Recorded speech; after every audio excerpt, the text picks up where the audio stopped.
Assalamualaikum warahmatullahi wabarakatuh. Selamat pagi anak-anak.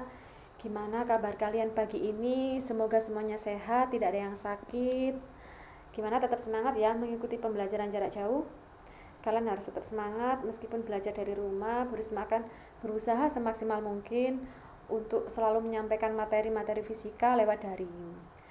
Untuk absensi pagi ini, Burisma tadi udah bagikan linknya di grup Telegram. Silakan kalian absen bagi yang belum. Baik, langsung saja kita mulai pembelajaran fisika pagi ini. Materi pagi ini cukup menarik, yaitu tentang usaha. Nah, materi ini sangat erat kaitannya dengan kehidupan kalian sehari-hari. Sebelum kalian mempelajari konsep usaha lebih dalam, coba perhatikan dulu video berikut ini.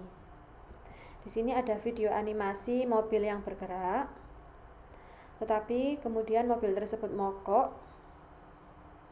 Nah, sehingga ada orang yang berusaha untuk mendorong mobil ini dengan sekuat tenaga, tetapi nampaknya mobilnya tetap diam, tidak bergerak. Nah, apa orang tersebut dapat dikatakan melakukan usaha? Mengapa? Baik, simpan jawaban kalian. Lanjut ke video berikutnya. Di sini ada mobil yang didorong oleh seseorang, tetapi bedanya di sini mobilnya dapat bergerak. Nah, apakah orang tersebut dapat dikatakan melakukan usaha? Mengapa? Baik, simpan jawaban kalian. Nah, apa sih definisi dari usaha itu? Di sini Burisma langsung mempraktekannya aja ya. Burisma punya buku yang cukup tebal. Nah, di sini saya menopang buku ini, tetapi buku ini diam, tidak bergerak, meskipun tangan saya mulai terasa kemeng. Nah, apakah saya dikatakan melakukan usaha? Ya, tidak, karena buku ini tidak berpindah. Jadi usaha yang Burisma kerjakan bernilai 0. Tapi beda lagi kalau buku ini ada perpindahan. Nah, seperti ini, maka Burisma dikatakan melakukan usaha, karena gaya yang Burisma kerjakan pada buku ini menyebabkan buku berpindah posisi. Gitu. Jadi pada video yang tadi, video yang pertama, maka orang tersebut dikatakan tidak melakukan usaha. Untuk video yang kedua, maka orang tersebut dapat dikatakan melakukan usaha karena ada perpindahan pada mobil. Jadi usaha adalah gaya yang dilakukan untuk memindahkan benda atau benda mengalami perubahan posisi. Usaha terjadi ketika energi dipindahkan dari suatu sistem ke sistem yang lain. Secara matematis, usaha didefinisikan sebagai perkalian antara gaya yang bekerja terhadap benda dengan perpindahan. Rumusnya adalah W sama dengan F kali S, di mana F adalah gaya, S adalah perpindahan, dan W adalah usaha. Nah, gaya dan perpindahan ini kan adalah besaran vektor. Kalian sudah mempelajari kan materi vektor di semester 1? Tentu masih ingat ya. Jadi, usaha ini merupakan hasil perkalian dot antara gaya dan perpindahan, sehingga besar usaha ditentukan oleh komponen gaya yang sejajar dengan perpindahan. Nah, coba kalian perhatikan gambar berikut ini. Di sini ada anak menarik balok. Baloknya berpindah secara horizontal. Sedangkan anak menarik dengan gaya yang membentuk sudut terhadap sumbu horizontal. Gaya anak tidak sejajar dengan arah perpindahan. Nah, sehingga gayanya ini perlu diuraikan. Maka gaya ini harus diuraikan. Mana gaya yang sejajar dengan perpindahan? Adalah ini, yaitu F cos theta. Nah, sehingga gaya yang bekerja pada benda adalah F cos theta. Maka rumus usaha adalah W sama dengan F cos theta dikali S. Seperti itu. Nah, nilai usaha ini dapat bernilai positif jika gaya yang bekerja pada benda searah dengan perpindahan. Usaha juga dapat bernilai negatif jika gaya yang bekerja itu berlawanan arah dengan perpindahan. Gaya dapat bernilai 0 jika gaya yang bekerja tidak menyebabkan perpindahan.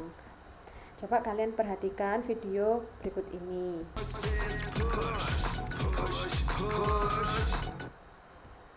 Video 2. Oke, video 3.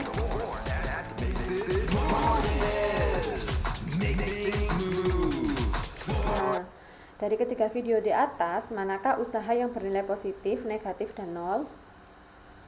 Ya, benar. Jadi video yang pertama bernilai positif karena gaya yang dikerjakan searah dengan perpindahan.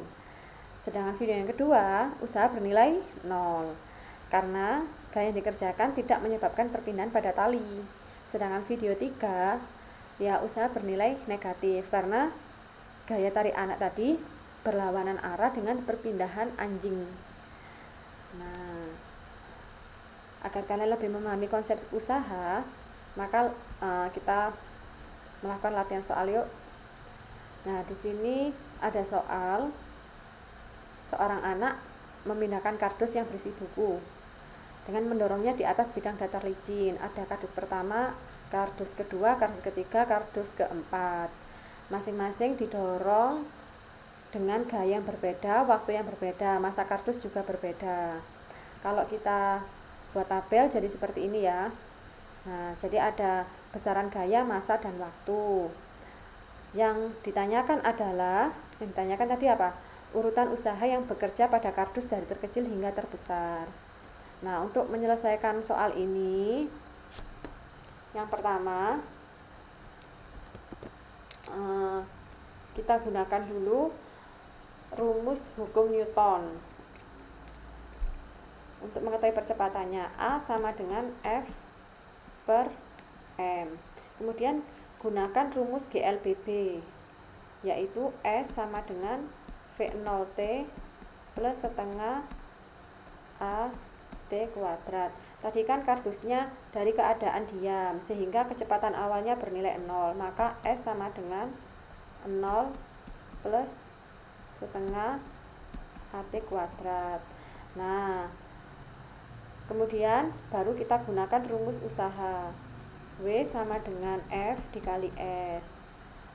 W sama dengan F, S-nya kita substitusi dari persamaan GLBB, yaitu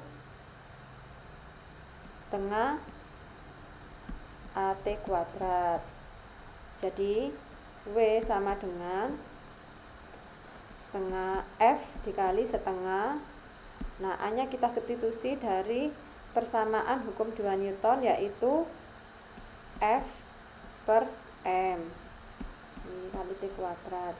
Maka di sini diperoleh rumus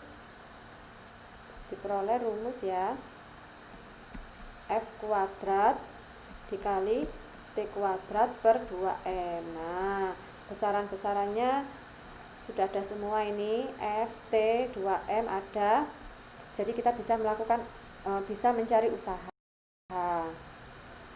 Nah, ini udah Bu Risma hitung usaha benda pertama, kedua, ketiga, dan keempat sebesar ini. Jadi urutan kardus yang menghasilkan usaha dari terkecil hingga terbesar adalah 2, 1, 3, dan 4. Baik, seperti itu penjabaran tentang usaha dan latihan soalnya. Jika ada yang kurang dipahami atau kurang dimengerti, bisa kalian tanyakan di forum diskusi Google Classroom Fisika atau di grup Telegram. Nah, coba sekarang nanti ini kalian cek Google Classroom Fisika, di situ Bu Risma udah share LKPD sama bahan ajar. Nah, kalian kerjakan LKPD-nya, di situ ada panduan agar kalian melakukan percobaan dengan simulasi PET. Kalian diskusikan dengan grup kalian. Nanti hasil LKPD kalian foto dan kalian upload di Google Classroom Fisika. Kemudian untuk bahan ajar ini kalian baca. Jika ada materi yang kurang dipahami, kalian bisa membacanya di bahan ajar. Kemudian di situ ada latihan soal. Nah, di latihan soal itu kalian kerjakan, dikumpulkan minggu depan. Baik, cukup sekian pembelajaran pagi ini. Terima kasih sudah memperhatikan Bu Risma. Bu Risma akhiri. Wassalamualaikum warahmatullahi wabarakatuh.